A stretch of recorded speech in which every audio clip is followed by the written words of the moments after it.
આપણે બધા આદમ અને હવાની વાર્તા તો જાણીએ જ છીએ, બરાબર ને? પણ શું ક્યારે એવું વિચાર્યું છે કે આ વાર્તા પાછળ એક એવું ગહન રહસ્ય છુપાયેલું છે જે ભાગ્યે જ કોઈએ સાંભળ્યું હોય? આજે આપણે એ જ રહસ્યનો પર્દાફાશ કરવાના છીએ. અને જુઓ, આ ગાથાની શરૂઆત એડનના બાગમાં નથી થતી, એનાથી પણ ઘણો પહેલાં બ્રહ્માંડના એકદમ શરૂઆતના સમયમાં થાય છે. તો ચાલો આ અનોખી સફર પર સાથે નીકળીએ. વાહ! અંધકારમાં ઈશ્વર એક મીણબત્તી પ્રગટાવે છે. કેટલા ઊંડા શબ્દો છે નહીં? આ શબ્દો આપણને સીધા જ એ સમયમાં લઈ જાય છે જ્યારે કશું જ નહોતું, બસ ઘોર અંધકાર. પણ એ અંધકારમાં પણ એક મોટો સંઘર્ષ ચાલી રહ્યો હતો. અને જાણીને નવાઈ લાગશે, પણ આદમની વાર્તા એ જ બ્રહ્માંડીય સંઘર્ષનું એક ખૂબ જ મહત્વનું પ્રકરણ છે. તો આનો મતલબ એ થયો કે આદમને ખાલી એક સુંદર બગીચાની દેખભાળ માટે નહોતો બનાવવામાં આવ્યો. ના, એની રચના પાછળનું કારણ તો ઘણું મોટું હતું. એ એક બ્રહ્માંડીય પડકારનો જવાબ હતો. ચાલો, આ વિભાગમાં આપણે એ જ પૃષ્ઠભૂમિને ઊંડાણપૂર્વક સમજીએ. જુઓ, આ કોઈ તલવારોની લડાઈ નહોતી. આ કહી શકાય કે એક કાનૂની લડાઈ હતી. એક બ્રહ્માંડીય કોર્ટરૂમ ડ્રામા. સ્ત્રોત કહે છે કે એક તરફ ઈશ્વર હતા અને બીજી તરફ એક પડકાર ફેંકનાર, જેનું નામ સાતન ગુલાતે છે. એનો દાવો શું હતો? એણે કહ્યું કે ઈશ્વરની આજ્ઞા એટલી કઠિન છે કે એમના દ્વારા બનાવેલો કોઈ પણ જીવ એનું પાલન કરી જ ન શકે. હવે વિચારો, આ કેટલો ગંભીર આરોપ છે. આ તો સીધો ઈશ્વરના ન્યાય અને એમના ચારિત્ર્ય પર જ સવાલ ઉઠાવવા જેવું થયો. હવે આ આજ્ઞા શબ્દને આપણે બરાબર સમજવો પડશે. આ કોઈ ટ્રાફિકનો નિયમ નથી કે આ ન કરો, તે ન કરો. ના, આ તો આખા બ્રહ્માંડના ન્યાયનો પાયો છે. આ એ માપદંડ છે જેના આધારે નક્કી થવાનું હતું કે કોણ સાચું છે અને કોણ ખોટું. અને એટલે જ આદમની રચના થઈ.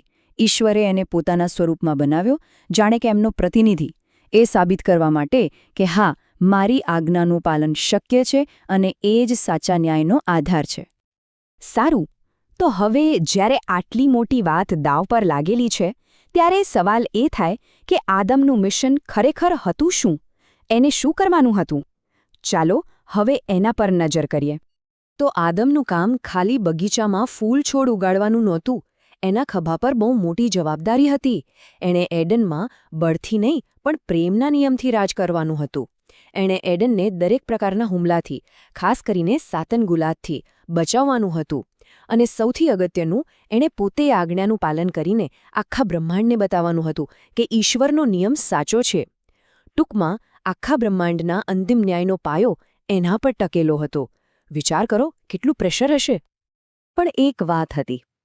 આટલું મોટું મિશન, આટલી મોટી જવાબદારી, આદમ આ બધું એકલો ન કરી શકે. એને એક સાથીની જરૂર હતી. પણ કેવો સાથી?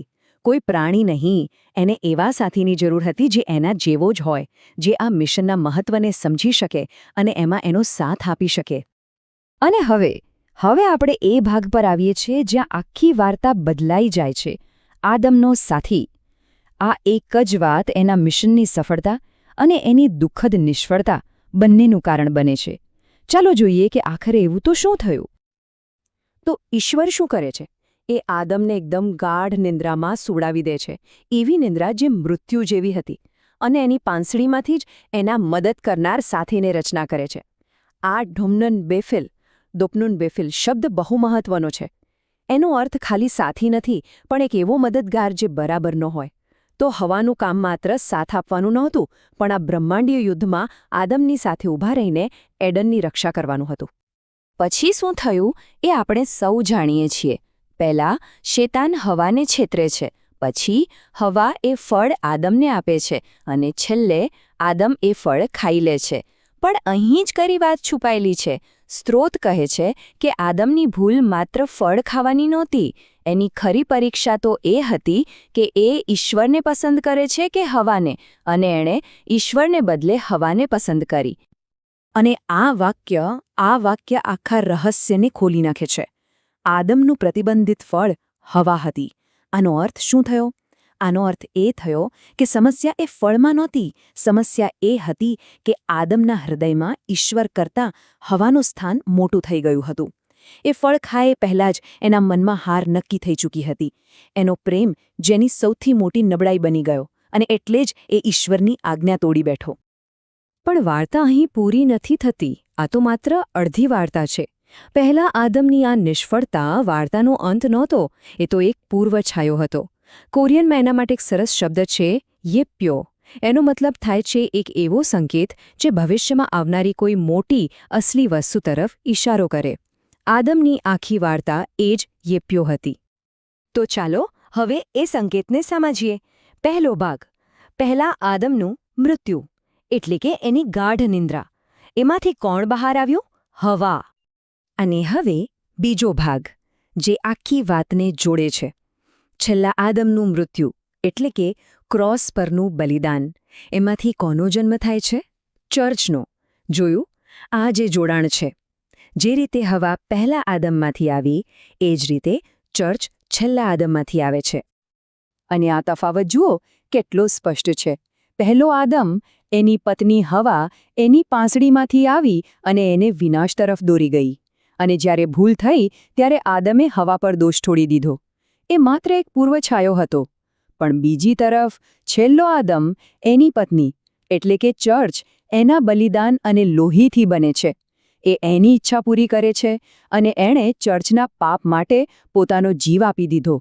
બધો દોષ પોતાના પર લઈ લીધો. એ પૂર્વછાયો નથી, એ જ વાસ્તવિકતા છે. તો હવે સૌથી મહત્વનો સવાલ. આ નવી જોડી, એટલે કે છેલ્લો આદમ અને એની પત્ની ચર્ચ, આ જોડી એ વિજય કેવી રીતે મેળવે છે જ્યાં પહેલી જોડી નિષ્ફળ ગઈ હતી? ચલો એ રહસ્યને પણ સમજીએ. ફરી એકવાર સરખામણી કરીએ. હવા, પહેલી પત્ની, એ શૈતાનથી છેતરાઈ ગઈ. એણે પોતાના સાથીને પણ નિષ્ફળતા તરફ ધકેલ્યો અને સૃષ્ટિના પતનમાં ભાગીદાર બની. પણ ચર્ચ, અંતિમ પત્ની, એ છેલ્લા આદમનું અનુસરણ કરે છે. એ પાપ પર વિજય મેળવે છે. એ જ સાચા અર્થમાં મદદ કરનાર સાથી બને છે અને દુષ્ટતાનો ન્યાય કરીને સૃષ્ટિને પૂર્ણ કરવામાં મદદ કરે છે. આખો ખેલ જ પલટાઈ જાય છે. તો પછી આ નવી પત્ની, ચર્ચની ભૂમિકા શું છે? એની જવાબદારી શું છે? સૌથી પહેલાં તો છેલ્લા આદમને પોતાના વડા તરીકે સ્વીકારીને એની આજ્ઞાનું પાલન કરવું. પોતાના કામથી સાબિત કરવું કે ઈશ્વરની આજ્ઞા સાચી છે.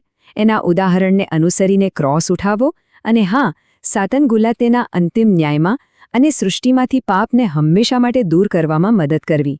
ટૂંકમાં, જે મિશન પહેલા આદમે અધૂરું છોડ્યું હતું, એ જ મિશન હવે છેલ્લા આદમના નેતૃત્વમાં ચર્ચ પૂરું કરે છે. અને અહીં આવીને આખી પઝલ પૂરી થાય છે. જે વાત શરૂઆતમાં એક નિષ્ફળતા લાગતી હતી, એ ખરેખર તો એક મોટી યોજનાનો ભાગ હતી. સ્ત્રોત મુજબ ઈશ્વર જાણતા હતા કે પહેલો આદમ નિષ્ફળ જશે, પણ એમણે એ નિષ્ફળતાનો ઉપયોગ કર્યો એક મોટા રહસ્યને દુનિયા સામે લાવવા માટે. અને એ રહસ્ય હતું ખ્રિસ્ત અને ચર્ચ વચ્ચેના અતૂટ સંબંધનું. તો આ બધા પછી એક સવાલ મનમાં રહી જાય છે. તો પછી ચર્ચ સૃષ્ટિને કેવી રીતે પૂર્ણ કરે છે? જો આટલી મોટી જવાબદારી ચર્ચની છે, તો એનો ખરો અર્થ શું થાય? આ એક એવો સવાલ છે જેનો જવાબ શોધવા માટે આપણે સૌએ વિચારવું રહ્યું.